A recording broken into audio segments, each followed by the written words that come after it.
নতুন নোট নিয়ে কারসাজি। বন্ধুরা, ঈদ মানেই করকরে নতুন টাকার নোট, তাই না? ঈদের সালামির জন্য আমরা সবাই নতুন নোটের অপেক্ষায় থাকি, কিন্তু এবারের ঈদে নতুন নোট নিয়ে চলছে অদ্ভুত এক কারসাজি। আজকের ভিডিওতে আমরা তুলে ধরব এই নতুন নোটের ঘটনা আর তার পেছনের গল্প। তাই চলুন শুরু করা যাক। প্রতি বছর ঈদের সময় নতুন টাকার নোটের চাহিদা আকাশচুম্বী হয়, কিন্তু এবার রোজার ঈদে নকশা বিড়ম্বনার কারণে বাংলাদেশ ব্যাংক নতুন টাকা ছাড়েনি। এমনকি কোরবানির ঈদেও একই অবস্থা।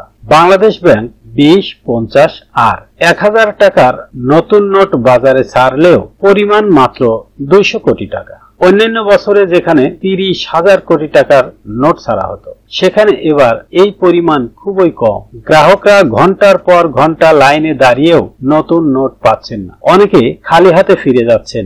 অগ্রণী ব্যাংকের জাতীয় প্রেস ক্লাব শাখার ব্যবস্থাপক জাকিয়া পারভিন বলেছেন, গ্রাহকরা নতুন টাকা চাচ্ছেন, কিন্তু আমরা এখনো পাইনি। কখন পাবো তাও জানি না। একই কথা শোনা গেছে রূপালী ব্যাংকের পল্লবী শাখার ব্যবস্থাপক মোহাম্মদ রাজ্জাকুল হায়দারের কাছ থেকে। আশ্চর্যের বিষয় হলো, ব্যাংকে নতুন নোট না পাওয়া গেলেও গুলিস্তান, মতিঝিল, সদরঘাট, এমনকি বাংলাদেশ ব্যাংকের নিচে খোলা বাজারে ফরিয়ারা নতুন নোটের পর্সা সাজিয়ে বসেছেন। তারা প্রতি বান্ডিলে 10% বেশি দামে এসব নোট বিক্রি করছেন। উদাহরণস্বরূপ 1000 টাকার বান্ডিলে অতিরিক্ত 10,000 টাকা নিচ্ছেন তারা। বিশেষ করে 50 ও 20 টাকার নোটের চাহিদা সবচেয়ে বেশি। এক গ্রাহক ক্ষোভ প্রকাশ করে বলেছেন, ব্যাংকে গিয়ে পাইনি, কিন্তু গুলিস্তানে পেয়েছি। সব সম্ভবের দেশ বাংলাদেশ।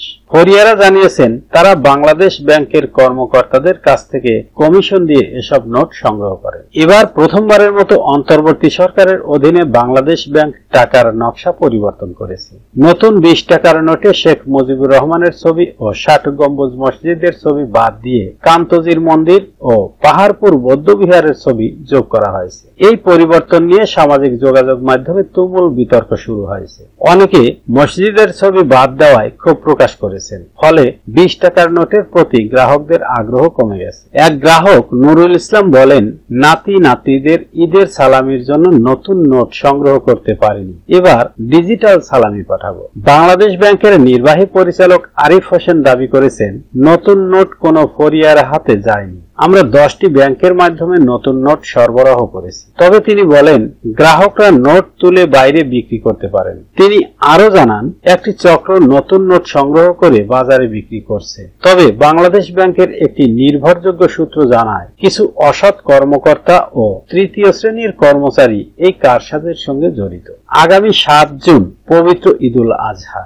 ঈদের প্রধান কাজ কোরবানি, আর এর জন্য পশুর হাটে ভিড় বাড়ছে। অন্যদিকে ব্যাংক লেনদেনের শেষ দিনে গ্রাহকদের টাকা তোলার হিড়িক পড়ে গেছে। আজ থেকে টানা 10 দিনের ছুটি শুরু হচ্ছে। গ্রাহক সিরাজুল ইসলাম বলেন, আমার ছোট প্রতিষ্ঠানের কর্মীদের বেতন, বোনাস আর গরু কেনার জন্য টাকা তুলতে এসেছি। অনেক গ্রাহক ঈদের কেনাকাটা, সালামি আর কোরবানির জন্য নগদ টাকা তুলছেন। ব্যাংক কর্মকর্তারা জানিয়েছেন, ঈদের আগে গ্রাহকদের চাপ সামাল দিতে তারা আগে থেকেই প্রস্তুত ছিলেন। বন্ধুরা, নতুন নোটের এই কারসাজি নিয়ে আপনারা কি ভাবছেন? কেন ব্যাংক থেকে নোট পাওয়া যাচ্ছে না, অথচ খোলা বাজারে চড়া দামে বিক্রি হচ্ছে? নিচে কমেন্ট করে আপনার মতামত জানান। ভিডিওটি ভালো লাগলে লাইক, শেয়ার আর সাবস্ক্রাইব করতে ভুলবেন না। ঈদের শুভেচ্ছা রইল সবাইকে।